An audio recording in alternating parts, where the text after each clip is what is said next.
सभी साथियों को नमस्कार। आज के इस वीडियो में हम बात करेंगे रेलवे ग्रुप डी एग्जाम 2026 के लिए इम्पोर्टेंट क्वेश्चनों के बारे में। जैसा कि आप सभी को पता है, रेलवे ग्रुप डी का एग्जाम आने वाला है। आप सभी के पास में बहुत ही कम टाइम बचा हुआ है। इस टाइम को ज़्यादा से ज़्यादा अपनी पढ़ाई में लगा दो और ज़्यादा से ज़्यादा सवालों की प्रैक्टिस कर लो, क्योंकि मेरे भाई जितनी ज़्यादा प्रैक्टिस आप लोग करोगे उतना ही ज़्यादा बेस्ट होगा आपके लिए और आपकी एग्ज़ाम के लिए। तो मेरे भाई आज के इस वीडियो में काफ़ी सारे शानदार क्वेश्चन करवाऊंगा और इन सारे के सारे शानदार क्वेश्चनों को आप जो है मेरे भाई रट लेना, क्योंकि जैसे क्वेश्चन करवाऊंगा ना वैसे के वैसे क्वेश्चन आपकी एग्जाम में पूछे जाएंगे। तो आइए शुरू करते हैं। देखिए, यदि प्लस और माइनस को परस्पर बदल दिया जाए, गुणा और भाग को परस्पर बदल दिया जाए, तो निम्नलिखित समीकरण में प्रश्नवाचक चिन्ह के स्थान पर क्या आएगा। फटाफट से बताएंगे मेरे भाई कि ये जो समीकरण तुम्हारे सामने लिखा हुआ है, इसमें अगर मैं प्लस की जगह पे माइनस लिख दूं और माइनस की जगह पे प्लस लिख दूं, गुणा की जगह पे भाग लिख दूं और भाग की जगह पे गुणा लिख दूं, तो बताइए क्वेश्चन मार्क की जगह पर क्या आएगा। तो ध्यान से देखो मेरे भाई, यहाँ पर 26 है, 26 को 26 लिख दिया, लेकिन आगे तो प्लस है, तो प्लस और माइनस को बदल दो। तो प्लस की जगह पे माइनस का 8 लिख देते हैं, गुणा की जगह पे भाग लिख देते हैं। कोई बात नहीं है भाई, गुणा की जगह पे मैंने भाग लिख दिया। और फिर माइनस है तो माइनस की जगह पे प्लस लिख दो और मेरे भाई 10 लिख दो। आगे भाग है, भाग की जगह पे गुणा लिख दो और लिख दो मेरे भाई आपका 5। तो अब ध्यान से देखो, 26 की जगह पे 26 माइनस 4 दूना 8, तो 2 बार कट गया। प्लस में 10 पंजो 50, तो ये तुम्हारा 50 हो गया। 26 में से 2 कम करेंगे तो 24 होता है। 24 में 50 जोड़ेंगे, आंसर 74 होता है। तो जिन्होंने आंसर दे दिया ऑप्शन नंबर 1, उनके मजे हैं, बाकी सभी का ये सवाल गलत हो गया। आइए अगले क्वेश्चन पर बढ़ते हैं। अगले क्वेश्चन को ध्यान से देखो भाई, एक त्रिभुज की भुजाएं, ठीक है, मैं इसको काट देता हूं, 70 2 बार लिख दिया, ठीक है। एक त्रिभुज की भुजाएं 70 सेंटीमीटर है, 56 सेंटीमीटर है और 42 सेंटीमीटर है। इसका क्षेत्रफल बताइए कितना होगा। तो देखते हैं आप में से कितने बच्चे इस सवाल का राइट आंसर करेंगे। तो फटाफट बता दो मेरे भाई, इस सवाल का राइट आंसर क्या होगा। तो आप बोलेंगे कि सर एक भुजा तो तुम्हारे पास में 70 सेंटीमीटर है, एक भुजा तुम्हारे पास में 56 सेंटीमीटर है और एक भुजा तुम्हारे पास में 42 सेंटीमीटर है। तो अगर मेरे भाई तुमको थोड़ी बहुत भी मैथ आती है ना, तो ये तीनों के तीनों मेरे भाई आपके ट्रिपलेट हैं, ठीक है। ट्रिपलेट कैसे हैं वो देखो। देखो, इसमें अगर मैं 14 का भाग दे दूं तो 14 पंजो 70, 5 बार जाएगा। इसमें 14 का भाग दूंगा, 14 चौके 56, 4 बार जाएगा। इसमें 14 का भाग दे दूं तो 14 तिया 42, तो ये तुम्हारा 3 बार जाएगा। तो मेरे भाई तुमको पता है कि 3 5 3 4 और 5 ट्रिपलेट होते हैं। कैसे देखो, 5 का स्क्वायर कितना होता है, 25 होता है। 4 का स्क्वायर कितना, 16 और 3 का स्क्वायर कितना होता है, 9। तो इन दोनों को जोड़ूंगा तब भी कितना आएगा, 25, और इसका भी आंसर कितना आया है, 25। इसका मतलब ये तीनों के तीनों क्या है, ट्रिपलेट हैं। तो मेरे भाई इतना सब कुछ आपको नहीं करना, ये तो मैंने आपको समझाने के लिए बताया है कि ये तीनों के तीनों ट्रिपलेट हैं। इसमें सिंपल सा फॉर्मूला लग जाएगा, क्षेत्रफल निकालना है तो 1/2 आधार गुणा में ऊंचाई। तो 1/2 आधार कितना है। अब देखो, जो सबसे लंबी भुजा होती है ना वो तो कर्ण होती है, तो सबसे लंबी भुजा को तो हटा दो, तो 70 को तो हटा दो, ये 2 बची है। 56 गुणा में 42, तो 56 को किससे गुणा कर दो, आपके 42 से। तो मेरे भाई 2 का भाग 42 में दूंगा, 21 बार जाएगा। अब 56 को 21 से गुणा कर दो, 21 छिक्का कितना होता है, 126, तो 12 बचेगा। 21 पंजो 105, 105 में 12 जोड़ेंगे, 117 आंसर हो जाएगा। तो 1176 यही तुम्हारे सवाल का राइट आंसर हो जाएगा। तो एक आंसर देने वालों का बिल्कुल करेक्ट है, बाकी सभी का गलत हो गया, ठीक है। तो इतना सा सवाल था, ये सारी चीजें तो मैंने आपको समझाने के लिए बताई थी। वीडियो में आगे बढ़ने से पहले जो भी student railway group D exam 2026 की तैयारी कर रहे हैं, उन सभी के लिए करंट अफेयर का, जीके का, रीजनिंग का और मैथ का चारों सब्जेक्टों का पीडीएफ तैयार कर दिया मात्र 100 रुपए में। इस पीडीएफ में आपको चारों सब्जेक्टों के इंपॉर्टेंट आपको क्वेश्चन मिलेंगे, साथ में उन क्वेश्चनों के ऑप्शन आपको मिलेंगे और फिर ऑप्शनों का डिटेल में सॉल्यूशन आपको इसी पीडीएफ के अंदर मिलेगा। यानी कि कुल मिला के पीडीएफ उसी पैटर्न पर आधारित है जिस पैटर्न से आपकी एग्जाम में क्वेश्चन पूछे जाते हैं। अगर कोई बच्चा ध्यान से मन लगा के इस पीडीएफ को पढ़ लेता है तो उसका सिलेक्शन पक्का है, क्योंकि मेरे भाई एक एक क्वेश्चन ऐसा क्वेश्चन है जैसा क्वेश्चन आपकी एग्जाम में आएगा। भाई अभी आपके पास में टाइम है तो आप इस पीडीएफ को पढ़ सकते हैं। मान लो कि तुम्हारी एग्जाम में 5 दिन बचे हैं और तब तुम दबाव में आके पीडीएफ खरीदोगे तो उस टाइम पर आप नहीं पढ़ पाओगे। तो अभी आपके पास में टाइम है तो मेरे भाई इस पीडीएफ को खरीद लीजिए। नंबर आपके सामने है, इन नंबरों पे व्हाट्सएप मैसेज करके मात्र 100 रुपए में चारों सब्जेक्टों का पीडीएफ आप ले सकते हैं। भाई पढ़ने को तो तुम देखो बुक भी पढ़ सकते हो, लेकिन बुक को पढ़ने में एक प्रॉब्लम है, अब तुम्हारे पास में टाइम कम बचा है और बुक में क्या होता है कि जीरो से लेके हीरो लेवल तक के सारे क्वेश्चन आपको मिलेंगे। यानी बुक में तो जीरो लेवल भी मिलेगा और हीरो लेवल भी मिलेगा। अब सीधी सी बात है, जीरो लेवल तो एग्जाम में आता नहीं है, एग्जाम में आएगा हीरो लेवल का। तो मेरे भाई वही क्वेश्चन पढ़ो ना जो हीरो लेवल के हैं, जो एग्जाम में आते हैं, और वो सारे के सारे क्वेश्चन आपको इस एक पीडीएफ में मिल जाएंगे। तो मात्र 100 रुपए में आपको चारों सब्जेक्टों का पीडीएफ मिल जाएगा। क्या सोच रहे हो? उठाओ अपना मोबाइल और कर दो इन नंबरों पे व्हाट्सएप पर मैसेज। मेरे भाई 30 विद्यार्थियों के एक समूह द्वारा प्राप्त औसत अंक 70 है। 20 विद्यार्थियों का एक समूह द्वारा प्राप्त औसत अंक 80 है। यदि दोनों समूह के विद्यार्थियों को एक साथ शामिल कर लिया जाए तो समस्त विद्यार्थियों द्वारा औसत प्राप्त अंक ज्ञात कीजिए। बिल्कुल सिंपल सवाल है भाई, तुम्हारे पास में विद्यार्थियों की संख्या दी हुई है, यानी संख्या तुम्हारे पास में है, और मेरे भाई औसत भी तुम्हारे पास में है। यहाँ पर भी विद्यार्थियों की संख्या तुम्हारे पास में है और औसत तुम्हारे पास में है, तो आप इनका टोटल निकाल सकते हो। ठीक है, तो टोटल क्या होता है मेरे भाई, किसी भी का भी अगर योग आपको निकालना है तो उसका फॉर्मूला क्या बनता है, औसत गुणा में संख्या। क्या बनता है मेरे भाई आपका फॉर्मूला, औसत गुणा में संख्या। तो पहली लाइन की अगर मैं बात करूं तो यहाँ पर औसत कितना है आपका, औसत मेरे भाई आपका 70 है और बच्चे कितने हैं 30। तो 70 को 30 से गुणा कर दीजिए, आंसर आ जाए कितना 2100। यहाँ पर विद्यार्थी कितने हैं 20 और औसत कितना है 80, यानी एवरेज कितना है 80 और बच्चे कितने हैं 20। तो इनको गुणा करेंगे आंसर आ जाए कितना 1600। तो अगर मैं इन सबको जोड़ दूं तो टोटल कितना हो जाएगा 2100 और 1600 कितना होता है, टोटल आपका 3700 होता है। तो तुम्हें तो इनका औसत निकालना है। तो अब देखो टोटल तो 3700 हो गए, बच्चे कितने सर 30 बच्चे तो ये हैं और 20 बच्चे ये हैं, तो 30 और 20 क्या होता है 50। इसमें अगर मैं 50 का भाग दे दूं तो 5 7 का 35 और 5 चौ का 20, 74 तुम्हारे क्वेश्चन का राइट आंसर हो जाएगा। उम्मीद करूंगा मेरे भाई ये क्वेश्चन भी आपके समझ में आ गया होगा। अब बढ़ते हैं नेक्स्ट क्वेश्चन पर। इसका आंसर आपको बताना है मेरे भाई, 7 की पावर -8 है, 11 की पावर -8 है और 13 की पावर -8 है का सरलीकृत मान आपको निकालना है। तो मेरे दोस्त एक चीज़ आपको हमेशा याद रखनी होगी कि भाई जब भी पावर माइनस की होती है, जब मैं उसको नीचे लेके आ जाता हूँ तो पावर किसकी हो जाती है, प्लस की। फॉर एग्जाम्पल जैसे यहाँ पर लिखा हुआ है 7 की पावर -8, तो अगर मुझे इस -8 को प्लस का बनाना है तो मैं इसको लिख सकता हूँ 1/7 की पावर 8, यानी जो 7 की पावर 8 ऊपर था ना, ये इसको मैं 1 के नीचे लेके आ गया। जैसे कि यहाँ पर 11 की पावर -8 है, 11 की पावर -8 है, मुझे अगर इसको प्लस का बनाना है तो मैं इसको नीचे लेके आ जाऊँगा, तो ये हो जाएगा 1/11 की पावर 8। ठीक है मेरे भाई, तो इस तरीके से नीचे लेके आ जाओ, प्लस की बन जाएगी। तो तीनों में यही काम कर दो मेरे भाई, 7 की पावर -8 है तो 1/7 की पावर 8 लिख दो, बीच में गुणा का चिन्ह है। 11 की पावर -8 है तो 1/11 की पावर 8 लिख दो।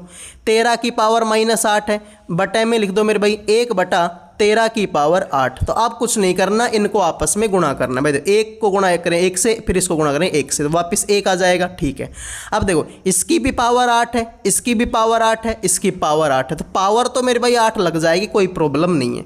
अब इनको गुणा कर लो, 11 गुणा 7 करेंगे तो 77 हो जाएगा, और 77 को अगर मैं किससे गुणा करूँगा 13 से, तो बताइए आंसर कितना होगा। तो 13 पंजो 65, 13 76, 13 7 का 91। ठीक है मेरे भाई, 13 7 का 91 का 9 आएगा, 91 और 9 100 होता है, तो 1001। तो 1001 की पावर कितनी हो जाएगी 8।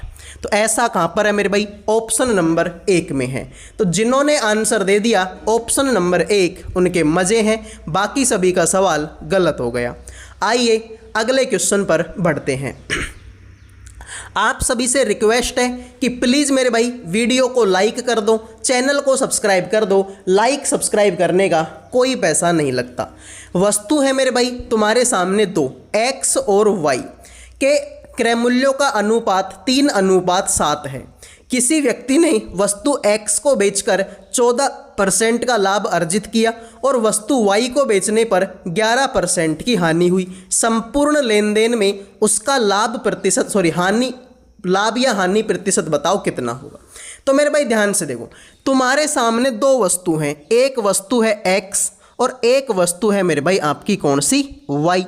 तो 3:7 में है, यानी एक को तो मैं 300 मान लेता हूँ, एक को मैं 700 मान लेता हूँ। कुछ बच्चे बोलेंगे सर 300 और 700 क्यों माना, कुछ और भी मान सकते हो। बिल्कुल मेरे भाई, तुम्हारा जो मन करे ना वो का मान लो, या फिर तुम मत मानो 3 और 7 से भी कर लो। लेकिन मैंने ये कैलकुलेशन के लिए किया है भाई, जैसे कि यहाँ पर 14% है, तो 14% का भाई परसेंटेज का मतलब 100 होता है। तो 100 में 2 जीरो होती है, 100 में 2 जीरो होते, 2 जीरो से 2 जीरो कट जाएंगी, ठीक है। तो इसलिए मैंने इसको 300 और 700 माना है। बाकी कोई ज़रूरी नहीं है तुम 300 और 700 ही मानो, 30 और 70 भी मान सकते हो मेरे भाई, 3 और 7 से भी कर सकते हो, मुझे कोई प्रॉब्लम नहीं है। या फिर आप इसको 3000 और 7000 भी कर सकते हो, कोई प्रॉब्लम नहीं है, आंसर वही आएगा, ठीक है। तो मैं, ठीक है, परसेंटेज का मतलब 100 होता है, तो काटने में आसानी होगी, इसलिए मैंने इसे कर दिया। अब इसने बोला कि x को बेचकर तो 14% का लाभ हो गया सर। तो ये 300 रुपये की चीज़ थी, कोई बात नहीं सर, 300 रुपये की चीज़ थी, 14% का लाभ कमा लिया, यानी 114 हो गया। बटे में हमको 100 करना पड़ेगा, तो 2 जीरो से 2 जीरो काट दी। अब समझ में आ गया कि 300 क्यों माना था। हाँ सर, तो अब इन दोनों को गुणा कर दो, 114 को 3 से गुणा करेंगे तो आंसर आएगा 342। तो एक तो तुम्हारा ये 342 आ गया। दूसरा मेरे भाई, y को बेचने पे 11% की हानि हुई। तो 700 रुपये की चीज़ पर अगर तुम 11% की हानि उठाओगे तो 100 में से 11 घटेगा तो 89 बचेगा। ठीक है सर, वही काम कर दो, 2 जीरो से 2 जीरो काट दो, इनको आपस में गुणा कर दो। तो 89 को 7 से गुणा करेंगे तो 9 7 का 63, असिल का 6 बचेगा, 7 8 56 और 6 कितना होता है 62, यानी कि 623 आ जाएगा। तो टोटल कितना हो गया सर, 342 तो तुम्हारा ये आया था और 623 तुम्हारा ये आया था। अब इनको जोड़ लो, 3 और 2 5, 4 और 2 6, 6 और 3 का 9, यानी 965। तो सर बेचकर तुमने कितना पैसा कमाया सर, दोनों को बेचकर 965 रुपये कमाया था। जबकि दोनों चीज़ें थी कितने की सर, ये 300 रुपये की थी और ये 700 रुपये की थी, यानी दोनों चीज़ें 1000 रुपये की थी। तो 1000 रुपये की चीज़ को 965 में बेच दिया, 1000 रुपये की चीज़ को 965 रुपये में बेच दिया, तो 35 रुपये की क्या हो गई, हानि हो गई। 35 रुपये की क्या हो गई, हानि हो गई। अब 35 रुपये को परसेंटेज में बदलोगे तो 3.5 हो जाएगा, तो 3.5 की क्या हो गई, हानि हो गई, ठीक है। लाभ तो वैसे भी गलत हो गया, तो हानि हुई है, ठीक है। तो जिन्होंने आंसर दे दिया एक, उनका सही हो गया, बाकी सभी का गलत है। कोई व्यापारी किसी वस्तु के अंकित मूल्य पर 10% की छूट देता है और 15 वस्तु खरीदने पर 4 वस्तु मुफ्त देता है और पूरे लेन देन में 35% का लाभ अर्जित करता है। माना कि कोई ग्राहक 15 वस्तुओं के लिए भुगतान करता है, तो वस्तु का अंकित मूल्य उसके क्रय मूल्य से कितने प्रतिशत अधिक है। तो बताएंगे मेरे भाई, इस बेहतरीन से सवाल का आंसर आप लोगों का क्या होगा। कितने बच्चे हैं जो इस सवाल का राइट आंसर करेंगे। बिल्कुल आसान सवाल है भाई। देखो, एक तरफ तो तुम ये मान लो कि एक तरफ तो तुम्हारा क्या है, एक तरफ तुम्हारा अंकित मूल्य है, कोई दिक्कत नहीं है। एक तरफ तुम्हारा अंकित मूल्य हो गया, ठीक है। एक तरफ तुम्हारा क्या हो गया, एक तरफ तुम्हारा विक्रय मूल्य हो गया। एक तरफ तो तुम्हारा अंकित मूल्य हो गया, एक तरफ तुम्हारा विक्रय मूल्य हो गया। अब सवाल में क्या बोला था कि कोई भी व्यापारी किसी वस्तु के अंकित मूल्य पर तुमको 10% की छूट देता है। कोई बात नहीं है सर, 10% की छूट का मतलब क्या है कि 100 रुपये की चीज़ कितने में बिकी होगी, 90 रुपये में बिकी होगी। यानी 1 जीरो से 1 जीरो काटेंगे तो यहाँ से पता चला कि 10 रुपये की चीज़ को 9 रुपये में बेचा गया है। कोई प्रॉब्लम है क्या मेरे भाई यहाँ से यहाँ तक, ठीक है। यहाँ तक तो कोई प्रॉब्लम नहीं होनी चाहिए आपको। भाई सीधी सी बात है कि 100 रुपये, भाई 10% की छूट का मतलब यही होता है कि 100 रुपये की चीज़ 90 में बिकी होगी तो 0 से 0 कट जाएगी, 10 रुपये की चीज़ आपके 9 रुपये में बिक गई। फिर यहाँ पर मेरे भाई आगे क्या हुआ कि 15 वस्तु खरीदने पे 4 वस्तु आपके क्या देता है मेरे भाई, मुफ्त देता है। ठीक है, 15 वस्तु खरीदने पे 4 मुफ्त देता है, यानी कि तुम खरीदोगे 15, वो तुमको 4 और फ्री में दे देगा, यानी 15 वस्तु खरीदोगे तो वो तुम्हें 19 वस्तु दे देगा। ठीक है मेरे भाई, 15 वस्तु खरीदोगे तो 19 वस्तु दे देगा। ठीक है मेरे भाई, तो 19 अनुपात में क्या हो जाएगा आपका, 15 हो जाएगा। अब इसको आपस में काट लो, 5 दूनी 10 और 5 तिया 15, इनको गुणा कर लो मेरे भाई आपस में, मज़ा आ जाएगा। ठीक है, देखो 19 दूना 38 तो हो जाएगा, 9 तिया 27 तुम्हारा हो जाएगा। ठीक है, तो एक तुम्हारा 38 आ गया और एक तुम्हारा क्या आ गया, 27 आ गया।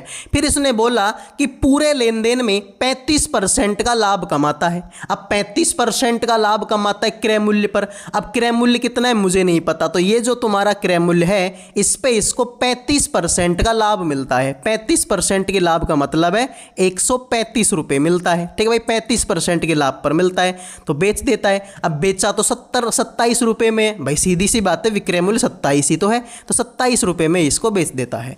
तो 27 एकम 27, 27 पंजो 135, 5 का भाग इसमें देंगे तो 20 भर जाएगा, यानी कि क्रय मूल्य तुम्हारा कितना आ जाएगा, 20 रुपये।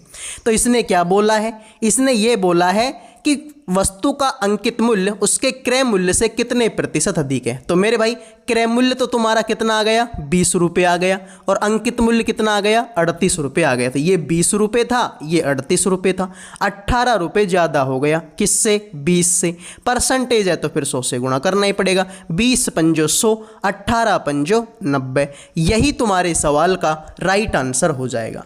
तो बिल्कुल सिंपल था मेरे भाई, आप ये मत सोचो कि मेरे भाई ये बहुत ज़्यादा कठिन सवाल है, ये तो आपको समझाना था इसलिए थोड़ा सा कठिन लग रहा है होगा आपको कि भाई बहुत टाइम लगा दिया, वरना बिल्कुल सिंपल सवाल था। भाई पहली लाइन में बोला कि 10% की छूट दे दी, यानी 100 रुपये की चीज़ 90 रुपये में बेच दी, तो 0 से 0 कट गया, 10 रुपये की चीज़ 9 रुपये में बिक गई, तो 10 रुपये की चीज़ 9 रुपये में बिक गई। पहली लाइन क्लियर। दूसरी बोली कि 15 वस्तु खरीदता है तो 19 वस्तु मुफ्त में देता है, 4 वस्तु मुफ्त में देता है, यानी 15 और 4 19, तो अंकित हो गए तुम्हारा 19 और खरीदी कितनी थी आपकी 15। भाई 15 वस्तुओं का तो पैसा दिया उसने, भाई 4 तो फ्री में मिली है ना, पैसा तो 15 का दिया है, तो ये तुम्हारा 19 रेशो 15 हो गया।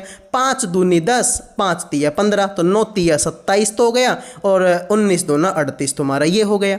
अब सीधी सी बात है, पूरे लेन देन में 35% का लाभ कमा लिया, यानी 135/100, और बेचा कितने में था, 27 रुपये में। तो 27 पंजो 135, 5 का भाग 100 में देंगे, 20 भर जाएगा, यानी क्रय मूल्य है 20 रुपये। तो क्रय मूल्य है 20 रुपये, अंकित मूल्य 38 रुपये, 18 रुपये ज़्यादा है, 18/20 गुणा में 100, 20 पंजो 100, 18 पंजो 90, बात खत्म। आइए अगले क्वेश्चन पर बढ़ते हैं। अंग्रेजी वर्णमाला क्रम के आधार पर एक निश्चित तरीके से मोस्ट का संबंध EFKK से है, उसी तरह GEMJ का संबंध YVEA से है। समान तर्क का अनुसरण करते हुए IDOI का संबंध दिए गए विकल्पों में से किससे होगा। तो देखते हैं आप में से कितने बच्चे सवाल का आंसर करेंगे। भाई तुम्हारे सामने मोस्ट, M आएगा 13 पर, O आएगा 15 पर, S आएगा 19 पर, T आएगा 20 पर। इसको देख लो EFKK को, E आएगा 5 पर, F आएगा 6 पर, K आएगा 11 पर, अगला K भी 11 पर। देखो 20 में से 9 घटाऊंगा तो 11 आता है, 19 में से 8 घटाऊंगा तो 11 आता है, 15 में से 9 घटाऊंगा तो 6 आता है, और 13 में से 8 घटाऊंगा तो 5 आता है। तो पहले क्या किया मेरे भाई, पहले देखो माइनस का 8 माइनस का 9, माइनस का 8 माइनस का 9, तो सेम काम इसमें कर दो। I आएगा 9 नंबर पर, D आएगा 4 पर, O आएगा 15 पर, I आएगा 9 पर। तो क्या करना है, माइनस का 8 माइनस का 9, माइनस का 8 माइनस का 9, तो सीधी सी बात है 9 में से 9 गया तो 0 बचेगा, 0 नंबर पर Z आएगा, तो ये ऑप्शन भी गलत है और ये ऑप्शन भी गलत है। 15 में से 8 गया तो 7 बचेगा, 7 नंबर पर G, तो लास्ट में GZ इसी ऑप्शन में है। और देख लो मेरे भाई 4 में से 9 गया तो माइनस का 5, लेकिन अंग्रेजी में तो 26 अक्षर होते हैं, तो 26 में से 5 गए 21, 21 नंबर पर U आता है। 9 में से 8 गए तो 1 बचेगा, 1 नंबर पर A आता है। तो कैसे भी कर लो, आंसर तो तुम्हारा क्या होगा, ऑप्शन नंबर C होगा। आइए अगले क्वेश्चन पर बढ़ते हैं।